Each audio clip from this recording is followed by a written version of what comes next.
Hello students, अनिमा class में आपका स्वागत है। मैं आज आप लोगों को क्लास 6 हिस्ट्री पार्ट 6 नई धार्मिक मान्यताएं इस चैप्टर को पूरे अच्छे से समझाऊंगी, एकदम पॉइंट बाय पॉइंट। ठीक है, हर एक पॉइंट को पूरे अच्छे से समझाऊंगी। ठीक है, अगर आपको इस चैप्टर का क्लास नोट्स या फिर लेक्चर वीडियो चाहिए या फिर प्रश्नोत्तर वीडियो चाहिए तो आप मेरे अनिमा क्लासेस को ज्वाइन कीजिए। यूट्यूब से भी आप इसके सारे वीडियो पा सकते हैं और टेलीग्राम से भी। ठीक है, इस वीडियो में इस चैप्टर को पढ़ने से पहले इसमें क्या क्या पढ़ना है इसके बारे में मैं आप लोगों को बताती हूँ। ठीक है, सबसे पहले हम लोगों को पढ़ना है हिंदू धर्म, यानी हिंदू धर्म के बारे में जानेंगे। सेकेंड में पढ़ना है उपनिषद, उपनिषदों में निहित ज्ञान और शिक्षाएं, यानी कि उपनिषद के बारे में पढ़ना है और उपनिषद में कौन सी ज्ञान है और शिक्षाएं की बात कही गई है उन सभी के बारे में पढ़ना है। फिर नेक्स्ट पढ़ना है हम लोग को हिंदू धर्म का प्रचार प्रसार। इसके बाद हम लोग को पढ़ना है कि हिंदू धर्म में प्रचार प्रसार किस प्रकार हुआ। ठीक है, हिंदू धर्म का। फिर नेक्स्ट पढ़ेंगे बौद्ध धर्म, फिर बौद्ध धर्म के बारे में जानेंगे कि ये कैसे आया। ठीक है, किसने लाया बौद्ध धर्म को। फिर नेक्स्ट पढ़ेंगे भगवान बुद्ध के मुख्य उपदेश, फिर भगवान बुद्ध के मुख्य उपदेश के बारे में जानेंगे। ठीक है, उसके बाद नेक्स्ट हम लोग पढ़ेंगे बौद्ध धर्म का प्रसार, फिर बौद्ध धर्म का प्रसार किस प्रकार हुआ और कहाँ तक फैला इसके बारे में जानेंगे। ठीक है, फिर नेक्स्ट हम लोग पढ़ेंगे जैन धर्म, फिर नेक्स्ट में जैन धर्म के बारे में जानेंगे कि यह किसने लाया। ठीक है, कैसे आया जैन धर्म। उसके बाद पढ़ेंगे भगवान महावीर तथा जैन धर्म के उपदेश व शिक्षाएं, फिर भगवान महावीर के बारे में जानेंगे कि भगवान महावीर कौन थे और उनके जैन धर्म के शिक्षाएं के बारे में जानेंगे। ठीक है, उनका उपदेश क्या था। फिर नेक्स्ट पढ़ेंगे हम लोग जैन धर्म का प्रसार, फिर जैन धर्म का प्रसार किस प्रकार हुआ। ठीक है, ये कहाँ तक फैला इसके बारे में जानेंगे। फिर नेक्स्ट पढ़ेंगे बौद्ध और जैन धर्म में समानता, यानी कि बौद्ध धर्म और जैन धर्म में क्या क्या सिमिलरिटीज है, यानी क्या क्या समानताएं हैं, इन सभी की चीजों के बारे में जानेंगे। फिर इस चैप्टर में लास्ट में मैं आप लोगों के एक वीडियो और लास्ट में और एक चीज बताऊंगी, पाठ का सार, यानी कि इस पूरा चैप्टर को मैं आप लोगों को की नोट्स में बताऊंगी। ठीक है, एकदम पॉइंट में, छोटा छोटा पॉइंट में, कि इस पूरा चैप्टर का एक सार के रूप में बताऊंगी। ठीक है, जिसके पास बुक्स वगैरह नहीं है वो मेरे लेक्चर वीडियो को, ठीक है, और क्लास नोट्स को और जो प्रश्नोत्तर वीडियो है, ये तीनों को ही यूट्यूब या फिर टेलीग्राम चैनल से अनिमा क्लासेस को ज्वाइन कीजिए और अच्छे से देखिए, आपको पूरा चैप्टर अच्छे से समझ में आ जाएगा। ठीक है,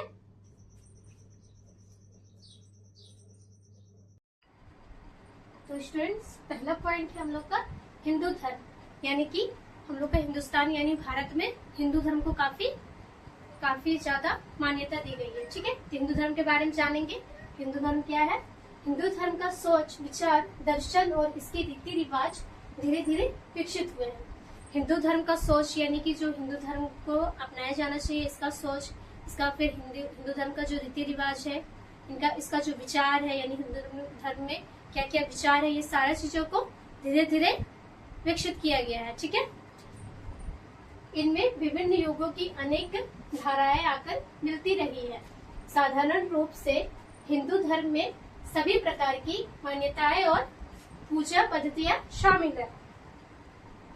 ठीक है, यानी कि जो हिंदू धर्म है उसमें बहुत सारे प्रकार की कई प्रकार की पूजा पाठ। ठीक है, आप लोगों को पता होगा कि हमारे हिंदू समाज में काफी अलग अलग विभिन्न प्रकार की पूजा पाठ को किया जाता है। ठीक है, जैसे यहाँ झारखंड में ही आप लोग मान लीजिए, झारखंड में ही सरहुल पर्व को काफी धूमधाम से मनाया जाता है। ठीक है, फिर अलग अलग राज्य में अलग अलग तरीका का, जैसे झारखंड में मनाया जाता है सरहुल, उसी तरह अलग अलग राज्य में अलग अलग प्रकार की जो पर्व है उनको काफी धूमधाम से मनाया जाता है। ठीक है,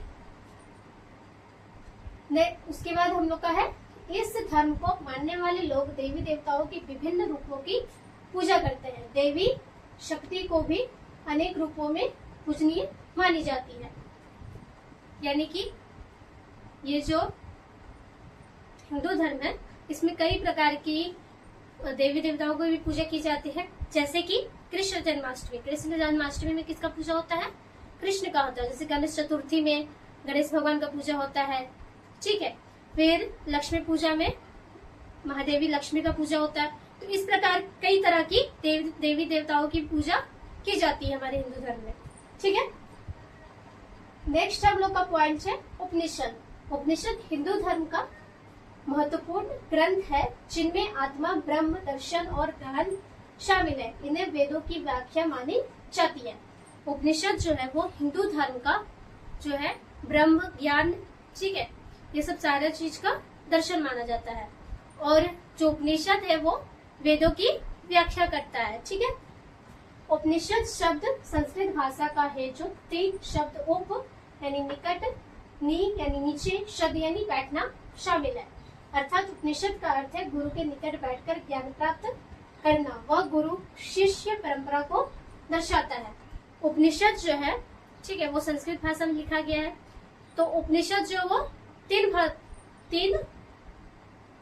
तीन अक्षरों से मिलकर बना है। उप यानी कि निकट, नी यानी नीचे और शद यानी बैठना। इसका अर्थ है कि जो शिष्य है वो गुरु के सामने बैठ करके और ज्ञान प्राप्त करेगा, यानी ऊपर में नहीं नीचे में, ठीक है। गुरु के नीचे में बैठ करके शिष्य है जो वो ज्ञान प्राप्त करेगा, ठीक है। जो उपनिषद है वो गुरु और शिष्य के संबंध को दर्शाता है। परंपरा के अनुसार उपनिषदों की संख्या 108 मानी जाती है, जिनमें से 11 उपनिषद विशेष रूप से महत्वपूर्ण है। यानी कि परंपरा के अनुसार जो है वो हिंदू धर्म के अनुसार 108 उपनिषद है, कुल 108 उपनिषद है, लेकिन उनमें से कुल 11 को ही महत्वपूर्ण उपनिषद माना गया है। यानी कि जो 11 उपनिषद है वो मोस्ट इम्पोर्टेंट उपनिषद के रूप में उन्हें माना गया है। इनकी रचना लगभग ईसा पूर्व 800 से 400 के बीच हुई थी। ये प्राचीन संस्कृत भाषा में लिखे गए हैं। यानी कि जो उपनिषद है वो इसकी रचना जो है वो 400 ईसा पूर्व से 800 ईसा पूर्व के मध्य में हुई थी, यानी कि बीच में हुई थी, ठीक है। और ये जो उपनिषद है उसे प्राचीन संस्कृत भाषा में लिखा गया, यानी पहले की संस्कृत भाषा में काफी कठोर लैंग्वेज में। यानी कि संस्कृत जो है आप लोगों को पता होगा कि काफी अलग सा सब्जेक्ट, काफी अलग सा लैंग्वेज है, तो उसी संस्कृत भाषा में उपनिषद को लिखा गया है। उपनिषदों में मुख्य रूप से जीव यानी कि आत्मा और ब्रह्म यानी कि परम सत्य के संबंध का वर्णन किया गया है।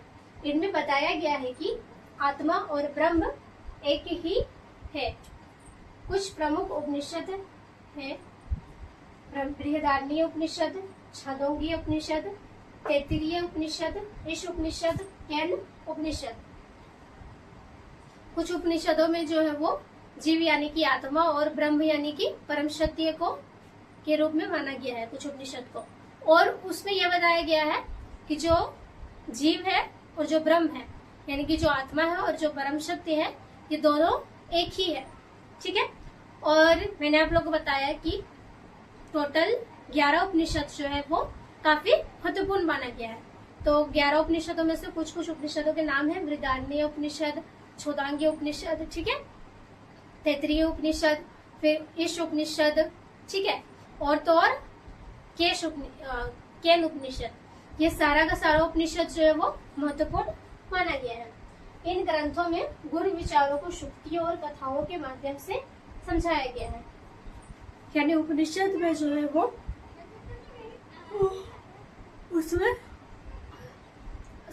उसमें जो उपनिषद ग्रंथ में जो है वो उसमें सारे श्लोकों को कहानी और श्लोक के माध्यम से बताया गया। यानी पूरे इसमें जितना भी लिखा गया है सारा कुछ श्लोक और कहानी के माध्यम से लिखा गया है, ठीक है। आप लोग इसको नोट डाउन कर लीजिए। तो स्टूडेंट्स नेक्स्ट पॉइंट है हम लोग का उपनिषदों में निहित ज्ञान और शिक्षाएं। यानी कि उपनिषद में जो है उसमें क्या क्या निहित यानी कि उसमें क्या क्या दिया हुआ है, ज्ञान और शिक्षा है, ठीक है।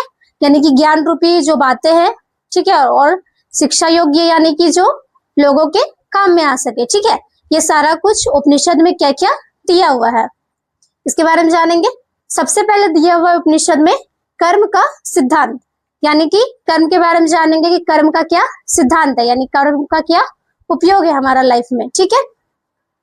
हिंदू धर्म में कर्म को जीवन का आधार माना गया है। प्रत्येक कर्म का फल अवश्य मिलता है। अच्छे कर्म का फल अच्छा और बुरे कर्म का फल बुरा। ठीक है, अच्छे कर्म यानी कि जिसे पुण्य कहा जाता है और बुरे कर्म जिसे पाप कहा जाता है। हिंदू धर्म के अनुसार जो है उपनिषद में ये कहा गया है कि उसमें अगर कोई भी व्यक्ति मतलब जो भी कर्म कर रहा है तो उसके अनुसार उसका प्रतिरूप यानी फलस्वरूप उसको वो चीज मिलेगा ही। ठीक है, यानी कि अगर कोई अच्छा कर्म कर रहा है तो उसका फल उसको अच्छा ही मिलेगा, अगर कोई बुरा कर्म कर रहा है तो उसका फल उसको बुरा ही मिलेगा। यानी कि इसका मतलब यह है कि अच्छा कर्म को पुण्य के रूप में माना गया है और बुरा कर्म को पाप के रूप में। एक श्लोक है संस्कृत का कि जैसे जैसे कीजिएगा वैसे वैसे ही आपको वो चीज पुनः ही मिलेगा। ठीक है, तो इसमें वही चीज को बताया गया है उपनिषद में कि अगर आप अच्छा कर्म कीजिएगा तो आपको अच्छा लाभ मिलेगा, अगर आप बुरा कर्म कीजिएगा तो आपको आपके साथ हमेशा बुरा ही होगा। ठीक है, इसलिए कहते हैं कि लोगों के साथ कभी भी बुरा व्यवहार या फिर लोगों के साथ कभी भी बुरा कोई चीज करना नहीं चाहिए। ठीक है, क्योंकि वो फिर वापस लौट के आपके पास ही आता है। नेक्स्ट दूसरा में हम लोग का आत्मा और पुनर्जन्म, यानी कि इसमें आत्मा के बारे में जानेंगे। ठीक है, और उसका पुनर्जन्म के बारे में जानेंगे कि पुनर्जन्म कैसे होता है। आत्मा अमर होती है, मृत्यु केवल शरीर की होती है। आत्मा नए शरीर में प्रवेश करती है, इसे पुनर्जन्म कहा जाता है। हमारे हिंदू धर्म में जो है उसमें उपनिषद में ये बताया गया है कि जो आत्मा है वो हमेशा जीवित रहता है, यानी कि इंसान तो मर जाता है क्योंकि शरीर जो है वो नश्वर है, तो इंसान तो मर जाता है बट उसका जो आत्मा है वो हमेशा जीवित रहती है, फिर वो नया यानी पुनर्जन्म लेती है, यानी कि दोबारा जन्म लेती है किसी और शरीर में पुनः प्रवेश करके। ठीक है, तीसरा है मोक्ष। मोक्ष का अर्थ है जन्म मरण के चक्र से मुक्ति है। मोक्ष प्राप्ति के 3 मार्ग है, कर्म मार्ग, ज्ञान मार्ग और भक्ति मार्ग। तो तीसरा में उपनिषद में बताया गया है कि मोक्ष की प्राप्ति कैसे किया जा सके। ठीक है, मोक्ष का मतलब होता है कि क्योंकि जो इंसान है वो बार बार तो जन्म होता है, फिर मरता है, फिर जन्म लेता है। आत्मा तो एक बार, आत्मा तो हमेशा जीवित रहता है, बट इंसान जो है यानी कि जो शरीर है वो तो मरते रहता है बार बार। तो इसमें मुक्ति के मोक्ष के बारे में ये बताया गया है कि कैसे आदमी को मुक्ति मिले, यानी कि बार बार जन्म मृत्यु से कैसे पीछा छूटे। तो उसका 3 मार्ग बताया गया है। पहला है कि पहला हम लोग का क्या चाहिए है, कर्म मार्ग, यानी कि लोगों का अच्छाई करते हुए। ठीक है, दूसरा है ज्ञान का मार्ग, यानी कि ज्ञान अर्जित करके, और तीसरा मार्ग है भक्ति का मार्ग, यानी कि भक्ति के द्वारा भी मोक्ष की प्राप्ति की जा सकती है। ठीक है, चौथा पॉइंट है हम लोग का त्रिदेव, ब्रह्मा सृष्टिकर्ता, विष्णु पालनकर्ता, शिव संहारकर्ता। और उपनिषद में यह भी बताया गया है कि हम लोग का यानी कि पूरा सृष्टिकर्ता यानी कि जो भगवान है वो त्रिदेव के नाम से जाना गया है, यानी कि उसमें जो 3 देव जो है, त्रिदेव यानी 3 देव, वही पूरे विश्व को चलाते हैं। जैसे कि ब्रह्मा जो है वो सृष्टिकर्ता है, यानी कि जो ब्रह्मा है वो पूरे सृष्टि का निर्माण किया है। ठीक है, विष्णु जो है वो पालनहर्ता है, यानी कि किसी चीज को क्या घट रहा है इसका वो पूर्ति करता है। और तीसरा जो है शिव संहार करता है, यानी कि किसी को क्या दंड देना है इसके बारे में शिव बताता है। ठीक है, यानी शिव करते हैं। पांचवा हम लोग का हिंदू धर्म की विशेषताएं, यानी कि हिंदू धर्म के बारे में जानेंगे कि क्या क्या इसकी मुख्य विशेषताएं हैं। कोई एक संस्थापक नहीं है, कोई एक मुख्य धार्मिक ग्रंथ या नेता नहीं। हिंदू धर्म का जब से स्टार्ट हुआ है इससे ये पता चलता है कि इसका जो कोई ना तो इसका कोई संस्थापक है और ना इसका कोई नेता है, ये ऑटोमेटिक जो लोग हैं वो खुद से ही हिंदू धर्म को अपनाया है। ठीक है, सभी देवताओं को समान माना जाता है, कोई कठोर संगठन नहीं है। यह केवल धर्म नहीं बल्कि एक जीवन शैली है। इसका कोई कठोर संगठन भी नहीं है कि यही जो है पार्टिकुलर जो संगठन है यानी कि पार्टिकुलर जो पार्टी है वही हिंदू धर्म को अपनाया है, ऐसा कुछ भी नहीं है। बस इसमें एक जीवन शैली के रूप में हिंदू धर्म को अपनाया गया है, ताकि जैसे कोई पर्व वगैरह कर रहा है या फिर कुछ भी, ये सब सारा कुछ के लिए हिंदू धर्म को अपनाया गया है। ठीक है, नेक्स्ट पॉइंट हम लोग का हिंदू धर्म का प्रचार प्रसार। फिर हिंदू धर्म जैसे लोगों ने अपनाया तो उसका फिर प्रचार प्रसार किस प्रकार हुआ इसके बारे में दिया हुआ है। हिंदू धर्म का प्रसार भारत से बाहर नेपाल, श्रीलंका, म्यांमार, कंबोडिया तथा इंडोनेशिया तक हुआ। हिंदू का जो प्रचार प्रसार है वो कंबोडिया, ठीक है, नेपाल, ईरान, ठीक है, ये सब सारा कुछ में इसका प्रसार हुआ है, प्रचार हुआ है, ठीक है, हिंदू धर्म का। कंबोडिया में एक विष्णु का मंदिर है जिसे अंकोर वाट मंदिर कहते हैं। कंबोडिया में आपको हिंदू धर्म से रिलेटेड एक क्या बोलते हैं मंदिर मिलेगा वहां पे, उसका नाम है अंकोर वाट, ठीक है, कंबोडिया में आपको ये मंदिर मिलेगा। इस समय हिंदू भारत और नेपाल में है, किंतु थोड़ी बहुत संख्या में वे संपूर्ण विश्व में फैले हुए हैं। इस टाइम यानी कि वर्तमान के टाइम जो है भारत और नेपाल में काफी हिंदू पाए जाते हैं, लेकिन कुछ कुछ मात्रा में यानी थोड़ा बहुत बाकी सारे देशों में भी पाया जाता है हिंदू धर्म को, ठीक है। तो आप लोग इसको नोट डाउन कर लीजिए। नेक्स्ट पॉइंट हम लोग का स्टूडेंट्स बौद्ध धर्म, यानी बौद्ध धर्म के बारे में जानेंगे कि इसकी उत्पत्ति यानी कि इसकी शुरुआत कैसे हुई, कब से हुई, ठीक है, और बौद्ध धर्म के बारे में जानेंगे कि इसमें क्या क्या दिया हुआ है, ठीक है, और इसके संस्थापक कौन है, यानी कि बौद्ध धर्म को लाया किसने था, और इसके प्रचार प्रसार के बारे में भी जानेंगे कि यह कहाँ तक फैला। पूरा विस्तार पूर्वक मैं बताऊंगी आज।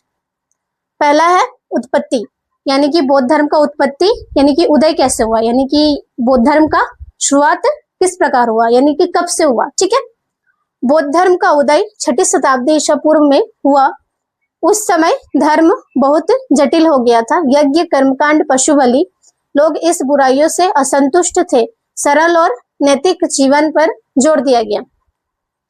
यानी कि जो बौद्ध धर्म है वो 6ठी शताब्दी ईसा पूर्व से यानी 6ठी शताब्दी से शुरुआत हुई थी इसका, ठीक है। बौद्ध धर्म का 6ठी शताब्दी से यह शुरू हुआ था और 6ठी शताब्दी में जो धर्म है वो काफी कठोर हो गया था, यानी कि धर्म जो है वो काफी उच्चतम सीमा तक पहुंच चुका था। यानी कि जैसे कि उस टाइम पे 6ठी शताब्दी के टाइम पे यज्ञ वगैरह होना, हवन होना, ठीक है, कर्मकांड यानी कि काफी सारा कर्म के पीछे काफी रोचक घटनाएं होना, ठीक है, और तो और उस टाइम पे पशु बलि भी होता था, यानी कि यज्ञ वगैरह में जानवरों को बलि दे करके जो देवता है उन लोगों को प्रसन्न करने के लिए, ठीक है।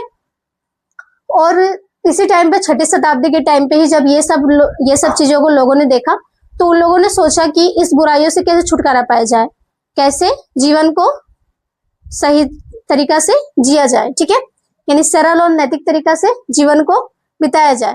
तो इसके बारे में उन लोगों ने सोचने लगा, यानी जोर देने लगा, ठीक है। फिर दूसरा हम लोग का है संस्थापक, यानी कि बौद्ध धर्म का संस्थापक कौन थे। तो बौद्ध धर्म के जो संस्थापक है वो गौतम बुद्ध थे। बौद्ध धर्म जो है वो गौतम बुद्ध के नाम पर पड़ा, यानी बुद्ध से ही बौद्ध के आविष्कार हुआ, ठीक है। तो यानी कि बुद्ध से बौद्ध धर्म का उत्पत्ति हुआ। इनका बचपन का नाम सिद्धार्थ था। इनका जन्म लुम्बिनी में हुआ। गौतम बुद्ध का जो बचपन का नाम है वो सिद्धार्थ था और इनका जन्म जो है वो लुम्बिनी गांव में हुआ, ठीक है। इन्होंने ज्ञान प्राप्ति बोधगया में किया। इन्होंने पहला उपदेश सारनाथ में दिया। इस घटना को धर्म चक्र परिवर्तन कहा जाता है। इन्होंने यानी कि जो गौतम बुद्ध है उन्होंने अपना जो ज्ञान है यानी कि जो पढ़ाई वगैरह है वो सब बोधगया से प्राप्त किया, ठीक है।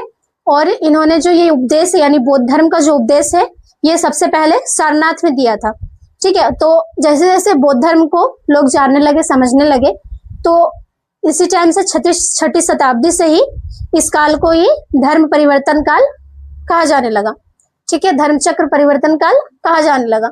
तीसरा है 4 आर्य सत्य, यानी कि आर्यों के लिए 4 सच्चाई के बारे में बताया गया है।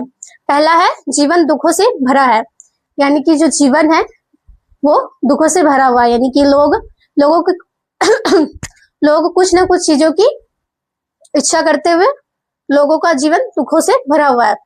दुख का कारण इच्छा है, यानी कि ये जो दुख है उसका कारण इच्छा है, यानी लोगों को हर चीज कुछ ना कुछ चीजों की पाने की इच्छा बढ़ती जा रही है।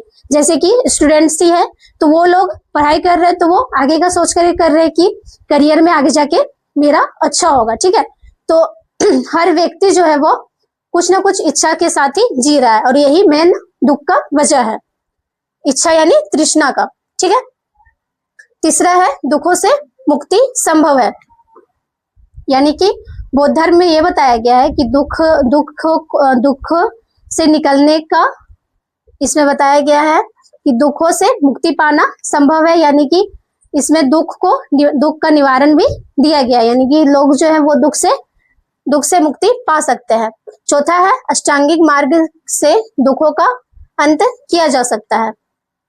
फिर बौद्ध धर्म में बताया गया है कि अष्टांगिक मार्ग यानी कि 8 रास्ता है जिस पर चलने के बाद लोग जो है वो मुक्ति के रास्ता पे चल सकते हैं, ठीक है, यानी कि दुखों से दूर हो सकते हैं। चौथा अष्टांगिक मार्ग, यानी कि ये अष्टांगिक जो मार्ग है वो क्या क्या है। पहला है सम्यक दृष्टि यानी सही विचार। सम्यक दृष्टि यानी सही विचार होना चाहिए, कि लोगों को सही विचार में जाना चाहिए, निरर्थक विचारों में नहीं जाना चाहिए। दूसरा है सम्यक संकल्प, यानी कि सही संकल्प होना चाहिए कि फालतू की चीजों से दूर हट करके सही संकल्प में जाना चाहिए, ठीक है। तीसरा है सम्यक वाणी, यानी कि सही भाषा होना चाहिए लोगों का, ठीक है। और चौथा है सम्यक कर्म, यानी कि लोगों का जो कर्म है वो सही होना चाहिए, लोगों की हित के लिए होना चाहिए। और पांचवा है सम्यक आजीविका, यानी कि सही आजीविका होना चाहिए, व्यर्थ की चीजों को छोड़ करके लोगों को मुक्ति की राह पे चलना चाहिए। छठा है सम्यक प्रयास, यानी कि सही प्रयास करना चाहिए, ठीक है, कैसे हम लोग मुक्ति की राह पे जा सकते हैं उसका प्रयास करना चाहिए। सम्यक स्मृति, यानी कि सही कंसंट्रेशन पावर होना चाहिए, ठीक है, तभी लोग मुक्ति की राह पे चल सकता है। और 8वां लास्ट है हम लोग का सही ध्यान, सम्यक ध्यान, यानी कि सही ध्यान होना चाहिए। जब तक ध्यान नहीं रहेगा तब तक से जो कोई भी व्यक्ति जो है वो मुक्ति की राह पे नहीं चल पाएगा। 5वां है मध्य मार्ग। इसमें मध्य मार्ग के बारे में जानेंगे। अत्यधिक तपस्या और अत्यधिक भोग दोनों से बचना चाहिए। अत्यधिक तपस्या से और अत्यधिक भोग से, यानी कि लालसा से, हर चीजों की पाने की लालसा से, ठीक है, ये सब सारा कुछ, ये दोनों से ही लोगों को बचना चाहिए। संतुलित जीवन ही सही मार्ग है। संतुलित जीवन यानी कि बैलेंस जो लाइफ है वही सही मार्ग है, ठीक है। लोगों को ज्यादा लालसा नहीं करना चाहिए कि ये चाहिए वो चाहिए, ठीक है। छठा है अन्य शिक्षाएं। इसके अलावा जो बौद्ध धर्म में है, बौद्ध धर्म में जो है वो काफी सारे शिक्षाएं के बारे में भी बताया गया है, ज्ञान के बारे में।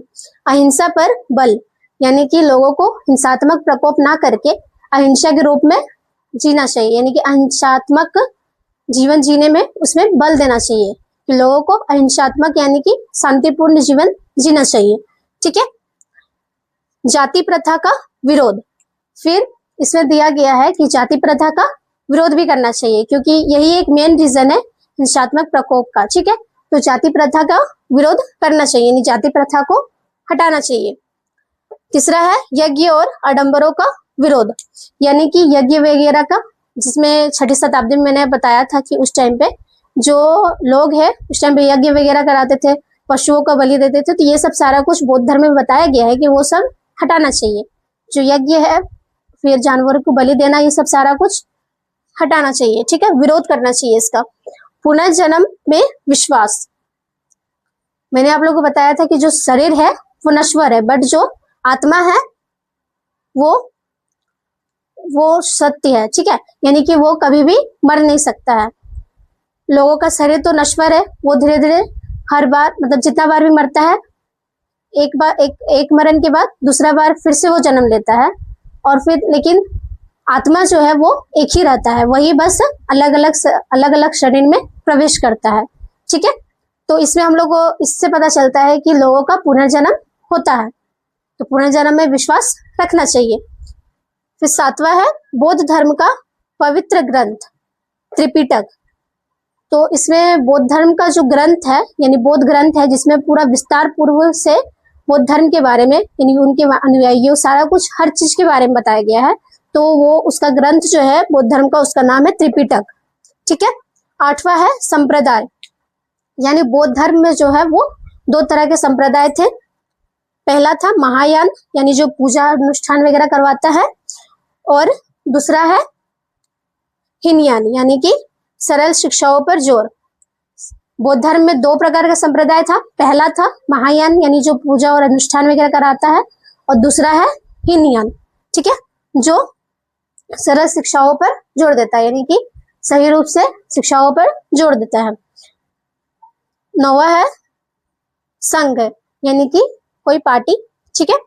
बौद्ध भिक्षु संघ में रहते थे, यानी कि जो बौद्ध भिक्षु है वो हमेशा ग्रुप में रहते थे, संघ में रहते थे, ठीक है। बौद्ध के अनुयायी, बौद्ध भिक्षु को क्या बोलते हैं? बौद्ध के अनुयायी, यानी जो बौद्ध धर्म को जो मानते थे वो हमेशा संघ में रहते थे, यानी कि ग्रुप बना करके रहते थे। यह एक अनुशासित और लोकतांत्रिक संगठन था। इसके नियम त्रिपिटक में दिए गए हैं, और जो ग्रुप था वो काफी अनुशासनात्मक था, यानी कि उसमें काफी डिसिप्लिन उसमें होता था कि लोगों को कैसे क्या बोलना है, क्या नहीं, क्या बात करना है, क्या नहीं, ठीक है, कैसे बैठना है, ये सब सारा कुछ। और जो उस टाइम पे बौद्ध धर्म के जो अनुयायियों का जो उस टाइम पे संगठन में क्या क्या नियम था, ये सारा कुछ आपका त्रिपिटक में दिया हुआ है विस्तार पूर्वक, ठीक है। और लास्ट हम लोग का 10वां में प्रसार, यानी कि बौद्ध धर्म का जो प्रसार है वो कहाँ तक फैला था। बौद्ध धर्म के प्रचारकों ने बुद्ध के संदेश दूर दूर तक फैलाए। विहारों में रहकर शिक्षा दी जाती थी, यानी कि जो बौद्ध धर्म के जो प्रचार प्रचारक थे, यानी कि जो बौद्ध धर्म के जो अनुयायी थे, वो बौद्ध धर्म को काफी घूम घूम करके हर जगह फैलाए, ठीक है, यानी कि पूरे हिंदुस्तान में ही उसका प्रचार प्रसार हुआ, ठीक है। और विहारों में वो शिक्षा देते थे, बिहार नहीं, विहार, यानी कि जहाँ पे उनका मठ होता था वहां पे वो शिक्षा देते थे कि बौद्ध धर्म का कैसे कैसे क्या है क्या नहीं, ठीक है, बौद्ध धर्म में क्या क्या होना, मतलब बौद्ध धर्म के अनुसार लोगों को सही ज्ञान दिया जाता था, ठीक है। तो आप लोग उसको नोट डाउन कर लीजिए।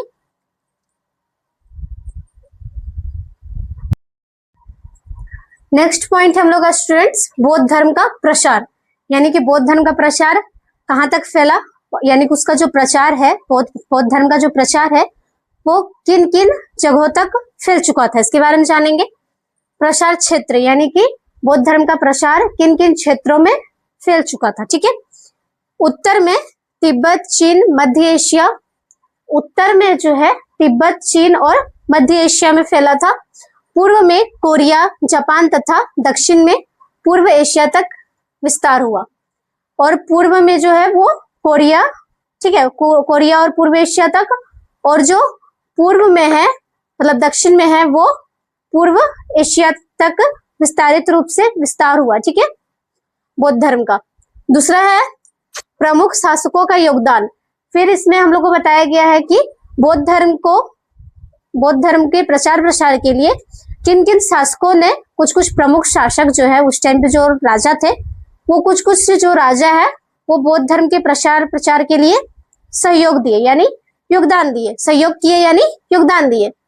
सम्राट अशोक, उसमें सबसे पहला नाम क्या है? सम्राट अशोक, जो 3री शताब्दी ईसा पूर्व के राजा थे, 3री शताब्दी ईसा पूर्व के राजा थे। बौद्ध धर्म जो है वो 6ठी शताब्दी ईसा पूर्व से ही आ रहा है, तो धीरे धीरे विकसित होते होते यानी उसका प्रचार प्रसार होते होते 3री शताब्दी में जो अशोक सम्राट है वो भी बौद्ध धर्म का प्रचार प्रसार करने के लिए अपना योगदान देते हैं, ठीक है। उन्होंने भारत में प्रचार किया, श्रीलंका व अन्य देशों में भी फैलाया।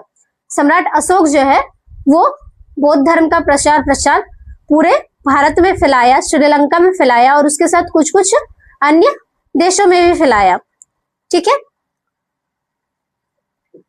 दूसरा है कनिष्क। कनिष्क जो है 1वीं शताब्दी ईसा पूर्व के जो राजा थे, ठीक है, उन्होंने भी अफगानिस्तान और मध्य एशिया में प्रचार किया, वहां से चीन, कोरिया, जापान तक पहुंचा। और कनिष्क जो है वो अफगानिस्तान और एशिया के क्षेत्र में फैलाया था बौद्ध धर्म के प्रचार प्रसार को, और फिर वहां से चीन, कोरिया, जापान तक भी पहुंच गया। जब अफगानिस्तान और पूर्व एशिया तक पहुंचा तो फिर उधर से चीन, कोरिया और जापान तक भी बौद्ध धर्म का प्रचार प्रसार फैल गया, ठीक है।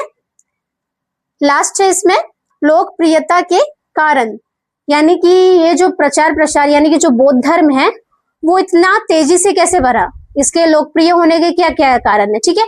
यानी लोगों को यह क्यों अच्छा लगा, ठीक है, तभी ना लोकप्रिय हुआ है, अच्छा लगा तभी लोकप्रिय हुआ है। तो क्या क्या रीजंस है जो इन्हें बौद्ध धर्म को लोकप्रिय बनाता है, ठीक है, यानी लोगों को बौद्ध धर्म पसंद आता है और ये काफी तेजी से विस्तार पूर्वक फैलते जाता है, ठीक है। उपदेश सरल और समझने योग्य, इसका जो उपदेश है बौद्ध धर्म का जो उपदेश है यानी कि जो इसमें ज्ञान दिया हुआ है ये काफी सरल है, ठीक है। सरल है यानी कि काफी साधारण रूप से है, सरल है यानी कि काफी आम सा भाषा में है, और समझने योग्य यानी कि जो आम व्यक्ति है यानी कि जो जनता है वो बौद्ध धर्म को आसानी से समझ सकता है। दूसरा कारण है जन साधारण की भाषा में शिक्षा, और जो बौद्ध धर्म जो है वो इसकी जो शिक्षा है वो जन साधारण यानी कि जनता को समझने के लायक है इसमें, यानी कि इसमें जो भी भाषा से ये लिखा गया है बौद्ध धर्म वो जनता को अच्छे मतलब पूरी तरीके से समझ में आता है, ठीक है, इसलिए भी ये लोकप्रिय है।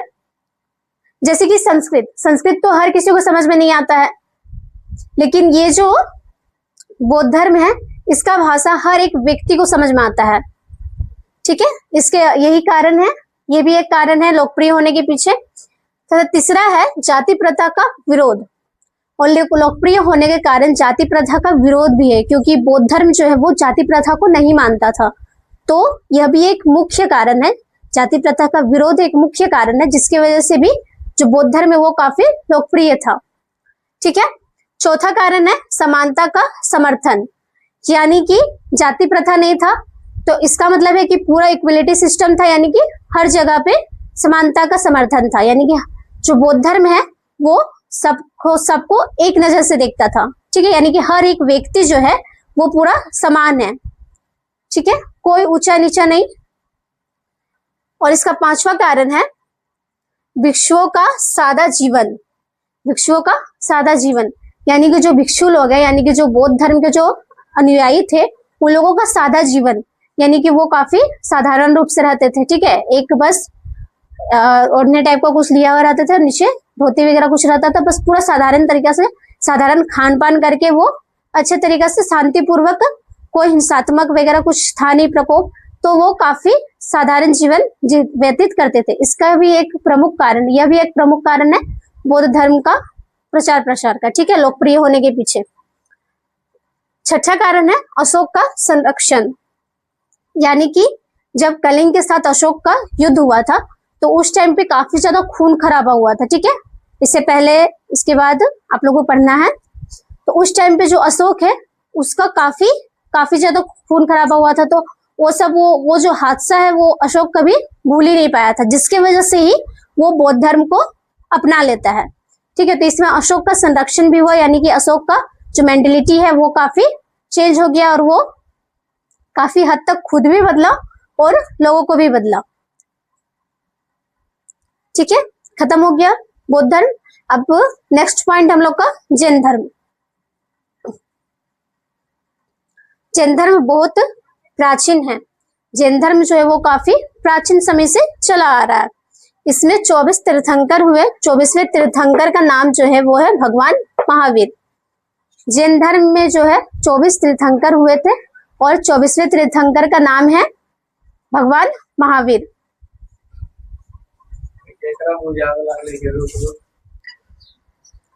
नेक्स्ट पॉइंट है जैन धर्म, यानी कि जैन धर्म के बारे में जानेंगे कि जैन धर्म के अनुयायी कितने थे, है ना, इसको चलाने वाले अनुयायी यानी जो जैन धर्म के जो प्रचारक थे, ठीक है, यानी साधु संत जो थे, भिक्षु लोग थे, वो लोग कैसे थे इसके बारे में जानेंगे। फिर इसका प्रचार प्रसार कहाँ तक फैला इसके बारे में जानेंगे, ठीक है।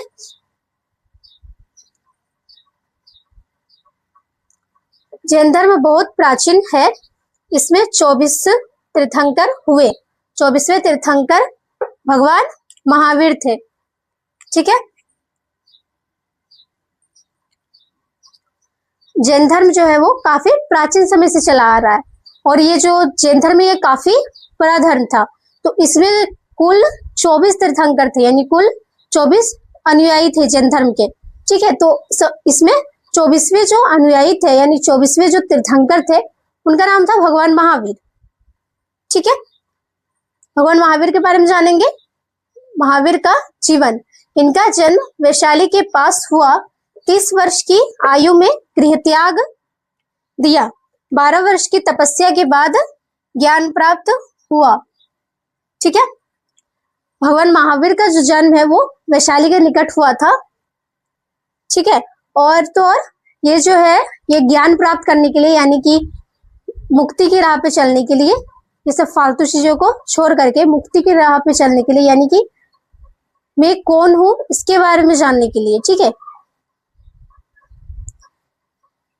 जैन धर्म और बौद्ध धर्म के हिसाब से माना गया है कि ये जो बॉडी यानी शरीर जो है वो नश्वर है, तो शरीर के अंदर जो आत्मा है उसके बारे में इसमें ज्यादा मतलब इम्पोर्टेंट किया गया है कि आत्मा जो है उसको ज्यादा इम्पोर्टेंट माना गया है कि आत्मा जो है वो कभी मरता नहीं है।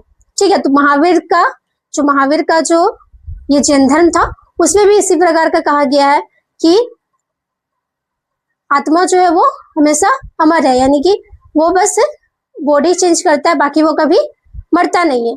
तो ये सब जानने के लिए, मुक्ति की राह में चलने के लिए, ठीक है, कि मैं आखिर में मैं हूँ कौन, ठीक है, इसके बारे में जानने के लिए, एकदम गहराई से जानने के लिए भगवान महावीर जो है वो 20 वर्ष की आयु में ही गृह को त्याग कर देते हैं, यानी कि घर छोड़ के निकल जाते हैं खुद को जानने के लिए। ठीक है, मुक्ति की राह पे चलने के लिए।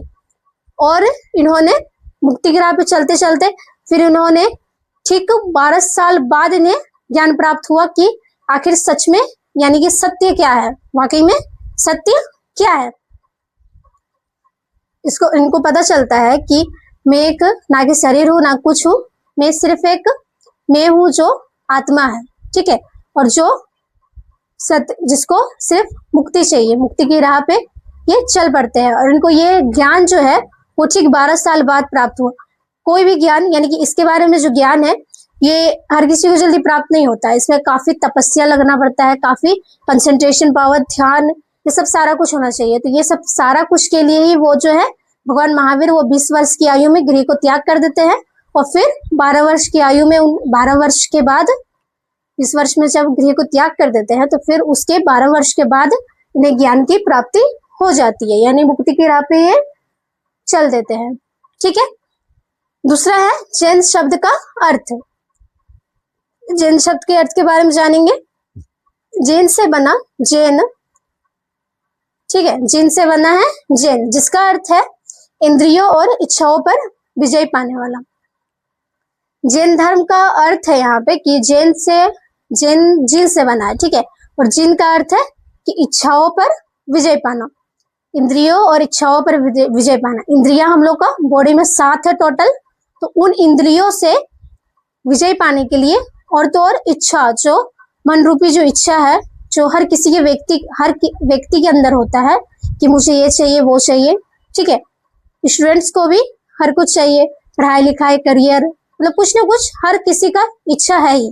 तो इन सारे विचारों से मुक्ति पाने के लिए जैन धर्म को लाया गया। ठीक है, विजय पाने के लिए। जैन धर्म के ग्रंथ पूर्वांग और अंग ये जैन धर्म के प्रमुख ग्रंथ हैं।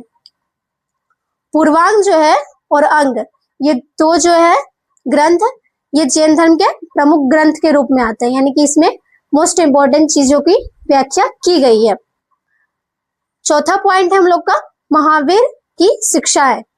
यहाँ पे बताया गया है कि जो भगवान महावीर है जब उन्हें ज्ञान प्राप्त हुआ तो क्या क्या शिक्षाएं जो है वो जनताओं के समक्ष रखते हैं, यानी कि ठीक है। पहला है वैदिक कर्मकांड का विरोध, यज्ञ और आडंबरों का विरोध। पहला जो है वैदिक कर्मकांड, यानी कि वेद के अनुसार उस टाइम पे 6ठी शताब्दी के टाइम पे, उस टाइम पे काफी पशु बलि वगैरह होता था। तो ये जो है भगवान महावीर जो है ये पशु जो है वैदिक सभ्यताओं के खिलाफ काफी विद्रोह थे, यानी विद्रोही के रूप में थे, यानी कि वैदिक संस्कृति जैसे जानवरों की बलि देना, ठीक है, ये सब सारा कुछ वो नहीं मानते थे, इसके वो विरोधी थे। भगवान महावीर। दूसरा है मोक्ष का मार्ग। मोक्ष का मार्ग रत्न त्रय, यानी कि 3 रत्न है मोक्ष का मार्ग का, सम्यक दर्शन, सम्यक ज्ञान और सम्यक आचरण। भगवान महावीर के अनुसार जो मोक्ष का है वो 3 रास्ता है, ठीक है। यानी मुक्ति पाने के लिए, यानी मोक्ष के रास्ता पे जाने के लिए इंसान के पास 3 रास्ता है, जिसे त्रिरत्न कहा गया है, यानी कि 3 रत्न कहा गया है, ठीक है, या रत्न त्रय कहा गया है, ठीक है, यानी 3 रत्न कहा गया है। तो 3 रत्न क्या क्या है? पहला है सम्यक आचरण, दूसरा है सम्यक ध्यान और तीसरा है सम्यक दर्शन, ठीक है। ये तीनों राह के अनुसार ही जो कोई भी व्यक्ति है वो मोक्ष की राह पे चल सकता है। तीसरा है नैतिक नियम। नैतिक नियम यानी कि किसी भी व्यक्ति के अंदर क्या व्यवहार होना चाहिए, क्या गुण होना चाहिए उसके अंदर। झूठ ना बोलना, चोरी ना करना, किसी को कष्ट ना देना, लाभ का त्याग और दान करना। नैतिक कर्तव्य में इसमें बताया गया है, भगवान महावीर जी ने बताया है कि किसी भी इंसान को कभी भी झूठ नहीं बोलना चाहिए, लोगों को परेशान नहीं करना चाहिए, दान पुण्य वगैरह करना चाहिए, ठीक है, किसी की मदद करना चाहिए, ठीक है, ये सब सारा कुछ। चोरी नहीं करना चाहिए। चौथा है अहिंसा। भगवान महावीर जो है वो अहिंसात्मक थे, ठीक है, यानी कि वो उनके अंदर कोई भी हिंसा की भावना नहीं थी किसी के भी प्रति, क्योंकि इसमें जब तक से अगर मोक्ष की प्राप्ति में आप जाना चाहते हैं तो जब तक आपके अंदर घमंड, हिंसा वगैरह सारा कुछ रहेगा तो आप वो रास्ता पे कभी नहीं पहुंच पाएंगे। तो इसके लिए ये जब धीरे धीरे जब ज्ञान की इनकी प्राप्ति हुआ तो इन्होंने पाया कि अहिंसा होना जरूरी है। तो इन्होंने अहिंसा के बारे में भी बताया कि अहिंसा नहीं होना चाहिए जो भी व्यक्ति मोक्ष की राह पे जाना चाहता है, ठीक है। महत्वपूर्ण सिद्धांत, हर जीव में आत्मा होती है, किसी भी जीव को नुकसान पहुंचाना पाप है। अहिंसात्मक प्रकोप यानी कि जैसे पशु वगैरह को मारना, ठीक है, अभी भी ये चला ही आ रहा है। तो वो सब हर पशु के अंदर आत्मा है, जीव है, यानी कि वो भी जिंदा ही है। तो किसी को नुकसान पहुंचाना पाप के रूप में माना गया है। तो इसमें इसलिए बोला गया है कि अहिंसात्मक रूप से आप लोग रहिए, ठीक है, तभी आप मोक्ष की प्राप्ति कर सकते हैं। किसी को परेशान वगैरह नहीं करना है, किसी जीव की हत्या नहीं करना है, ये सब सारा कुछ। 5वां है जो भगवान महावीर का यानी जैन धर्म का जो संप्रदाय है वो 2 संप्रदाय में बटा हुआ था। पहला है दिगंबर, यानी कि जो कपड़े नहीं पहनते थे। पहला जो है वो दिगंबर थे, यानी जो कपड़े नहीं पहनते थे, यानी कि जो येलो वस्त्र धारण करते थे। और दूसरा है श्वेतांबर, यानी कि जो सफेद वस्त्र को पहनते थे। छठा है जैन धर्म का प्रसार। उसके बाद फिर जैन धर्म का प्रसार कहाँ तक फैला इसके बारे में जानेंगे। राजस्थान, पश्चिम भारत, मध्य भारत, दक्षिण भारत में फैलाव। सबसे पहले जैन धर्म का फैलाव जो है मध्य भारत, दक्षिण भारत, ठीक है, राजस्थान, ये सब सारा कुछ में फैला था। उसके बाद में मुख्य रूप से गुजरात, राजस्थान, कर्नाटक, आंध्र प्रदेश आदि जगहों पर फैला। यानी कि उसके बाद जब ये सब जगहों में फैलने के बाद में कर्नाटक, आंध्र प्रदेश वगैरह में भी फैलने लगा, ठीक है। लास्ट है जैन धर्म का हम लोग का विशेष बातें, यानी कि इसमें क्या क्या इंपॉर्टेंट बातें हैं उसके बारे में जानेंगे, ठीक है। पहला है व्यापारियों में अधिक लोकप्रिय, यानी जो जैन धर्म है वो व्यापारियों में काफी लोकप्रिय धीरे धीरे होते गए, क्योंकि उन्हें भी पता चलने लगा कि जो जैन धर्म है वो काफी अच्छा माना जाता है, यानी अच्छा है, ठीक है। बौद्ध धर्म जितना व्यापक नहीं फैल पाया, लेकिन ये जो जैन धर्म है वो बौद्ध धर्म के तुलना में उतना ज्यादा फैल नहीं पाया, ठीक है, लेकिन फैला, थोड़ा बहुत फैला, लेकिन उतना जितना बौद्ध धर्म जितना स्पीड से, जितनी व्यापक तरीके से फैला, जैन धर्म उतना व्यापक तरीके से नहीं फैल पाया। लंबे समय तक मौखिक परंपरा, यानी कि इसका ना फैलने के पीछे शायद ये कारण है कि इसमें लंबे समय तक कोई लिखित रूप से जैन धर्म के बारे में नहीं इसमें कुछ लिखा गया था, बस मौखिक रूप से एक एक मतलब जैसे कि किसी को पता चला तो वो फिर दूसरा को बताया, फिर दूसरा तीसरा को बताया, तीसरा चौथा को बताया, इस टाइप से करके फैला, इसलिए ज्यादा दूर तक नहीं फैल पाया, मौखिक रूप से इसको फैलाया गया था, जिसकी वजह से बाद में वल्लभी में ग्रंथ लिखे गए। उसके बाद जब ये मौखिक रूप से ज्यादा दूर तक नहीं फैल पाया तो फिर 1500 वर्ष के बाद इसका एक ग्रंथ बनाया गया जैन धर्म का, ठीक है। तो जैन धर्म का एक ग्रंथ बनाया गया जिसे वल्लभी ग्रंथ में लिखा गया, जिसे वल्लभी ग्रंथ में लिखे गए, ठीक है।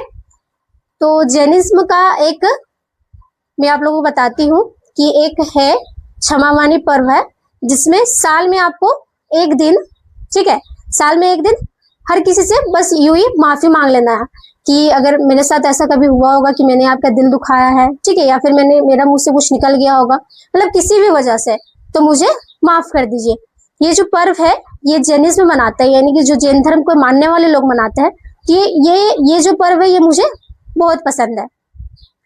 बिना मतलब एक है ना कि बिना किसी गलती के भी आप माफी मांग सकते हैं, और इससे अगर कुछ गलती हुआ, अगर नहीं भी किया है और हुआ भी होगा तो आप माफी मांग लिए तो फिर दिल में कोई मलाल वगैरह नहीं रह जाता है। तो इसलिए यह पर्व को हमारे हिंदू धर्म में भी मनाना चाहिए, हालांकि मनाता नहीं है, तो आप लोग इसको नोट डाउन कर लीजिए।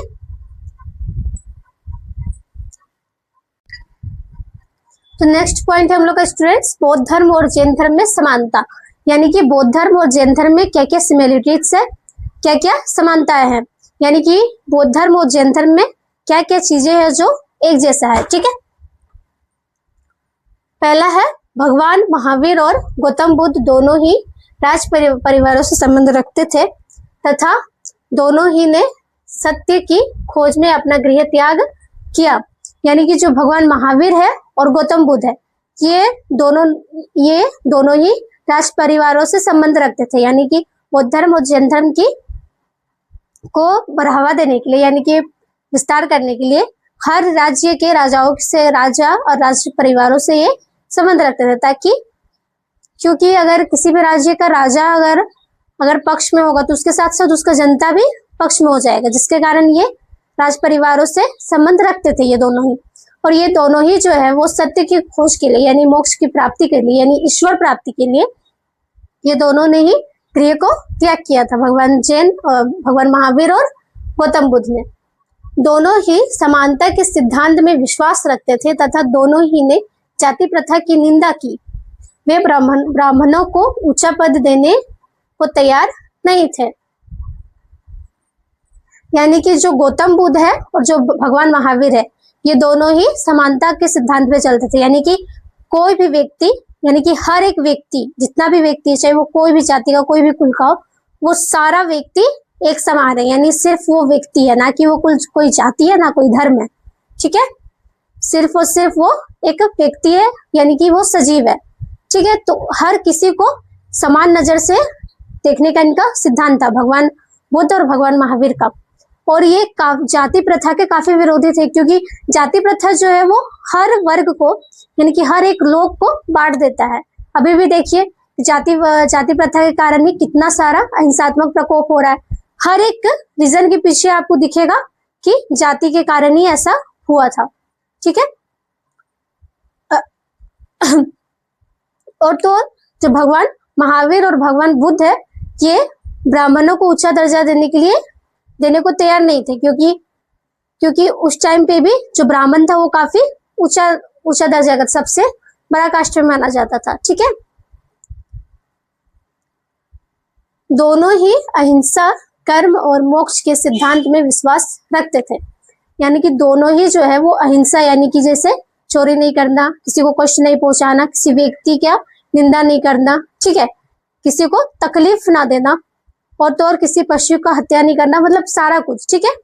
ये सब सारा कुछ, किसी को छोटा किसी को बड़ा, मतलब किसी का निंदा नहीं करना, यानी किसी को अछूतों की तरह किसी के साथ व्यवहार नहीं करना, यानी हर तरह के हिंसात्मक प्रकोप से ये लोग दूर रहते थे, ठीक है। हिंसात्मक प्रकोप से ये दूर रहते थे, यानी कि अहिंसावादी थे, ठीक है। और साथ साथ ये कर्म, भगवान बुद्ध और भगवान महावीर जो है ये दोनों ही जो है कर्म के सिद्धांत पे थे, यानी कि अच्छे कर्मों को ही बस मानते थे, यानी कर्म अच्छा होना चाहिए। और तो और ये जो है मोक्ष की प्राप्ति के सिद्धांत पे थे, यानी हर एक व्यक्ति को मोक्ष की राह पे चलना चाहिए। चौथा है, दोनों ही ने आम जनता की भाषा पाली और प्राकृत में अपने उपदेश दिए। मैंने आप लोगों को बताया था कि जो बौद्ध धर्म है और जो जैन धर्म है वो काफी लोकप्रिय था। बौद्ध धर्म अधिक लोकप्रिय था क्योंकि उसका जो भाषा है वो काफी सरल वगैरह था, मतलब सरल लैंग्वेज का था। तो बौद्ध धर्म और जो जैन धर्म, ये दोनों ही जो धर्म था ये काफी सरल लैंग्वेज में था, यानी पाली और प्राकृत भाषा में था। यह लैंग्वेज उस टाइम पे हर एक व्यक्ति को यह लैंग्वेज पता होता था। तो ये दोनों धर्म के बारे में उन्हें जानने के लिए ज्यादा दिमाग नहीं लगाना पड़ता था, ठीक है। वो आसानी से इन दोनों धर्म के सिद्धांतों के बारे में आराम से समझ जाते थे।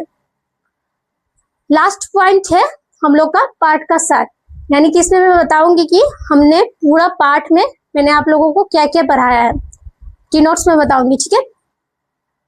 पहला है हिंदू धर्म। हिंदू धर्म के बारे में क्या क्या पढ़ा? हिंदू धर्म मानने वाले लोग देवी शक्ति की सभी रूपों में पूजा करते हैं तथा पुनर्जन्म और कर्म के सिद्धांत पर विश्वास करते हैं।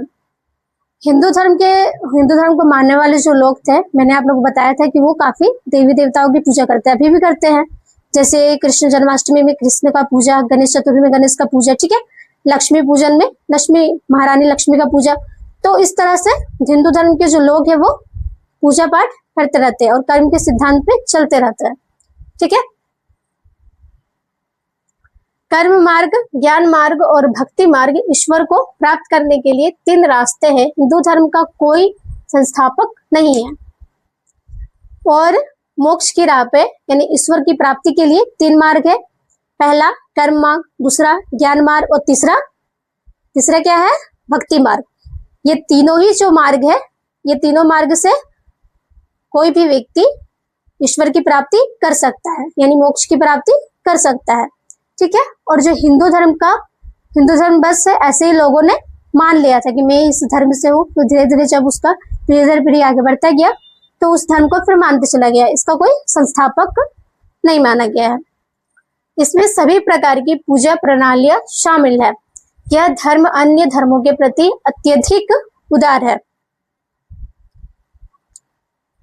मैंने आप लोगों को बताया था कि इसमें काफी तरह के पूजा पाठ किए जाते हैं। इसमें काफी तरह के पूजा पाठ शामिल है। और तो और ये जो धर्म है यानी हिंदू धर्म जो है वो बाकी सारे धर्मों को काफी अत्यधिक उदार मानता है, ठीक है। मतलब अत्यधिक उदार के रूप में रहता है, यानी कि हर एक धर्म को ये कभी भी मतलब ऊंचा नीचा नहीं दिखाता है कि ये उस धर्म का ये वो, ठीक है। ये काफी उदार मानता है, यानी ये काफी उदार है, ठीक है, हिंदू धर्म। उपनिषद के बारे में, उपनिषद में जीव और ब्रह्म के बीच की व्याख्या की गई है। मैंने आप लोगों को बताया था जीव यानी आत्मा और ब्रह्म यानी सत्य की खोज, ठीक है। तो ये दोनों के ही बारे में उपनिषद में व्याख्या की गई है। तीसरा मैं बौद्ध धर्म के बारे में बताया। बौद्ध धर्म जो है भगवान बुद्ध के मुख्य उपदेश थे। पहला था 4 महान सत्य, दूसरा है अष्टमार्ग, तीसरा है मध्य मार्ग, चौथा है जाति प्रथा को अस्वीकार करना। यानी बौद्ध धर्म का जो मुख्य जो उपदेश है वो 4 थे। पहला है अष्टमार्ग, दूसरा क्या था 4 महान सत्य है, तीसरा था मध्य मार्ग और चौथा है कि जाति प्रथा का विरोध करना, ठीक है, जाति प्रथा को अस्वीकार करना। चौथा है मैंने आप लोगों को पढ़ाया जैन धर्म। जैन धर्म में क्या क्या पढ़ाया? भगवान महावीर ने वैदिक अनुष्ठानों का विरोध किया और कहा कि सही विश्वास, सही ज्ञान और सही आचरण पर आधारित नैतिक जीवन जीना चाहिए। उन्होंने अहिंसा पर बहुत जोर दिया। भगवान महावीर जो है वो वैदिक अनुष्ठान के विरोधी थे, यानी कि वैदिक अनुष्ठान में उस टाइम पे 6ठी शताब्दी के टाइम पे पशुओं की हत्या वगैरह भी किया जाता था। यानी कि अगर हवन वगैरह हुआ तो पशु की हत्या भी कर दी जाती थी, यानी बलि चढ़ा करके और देवताओं को प्रसन्न किया जाता था।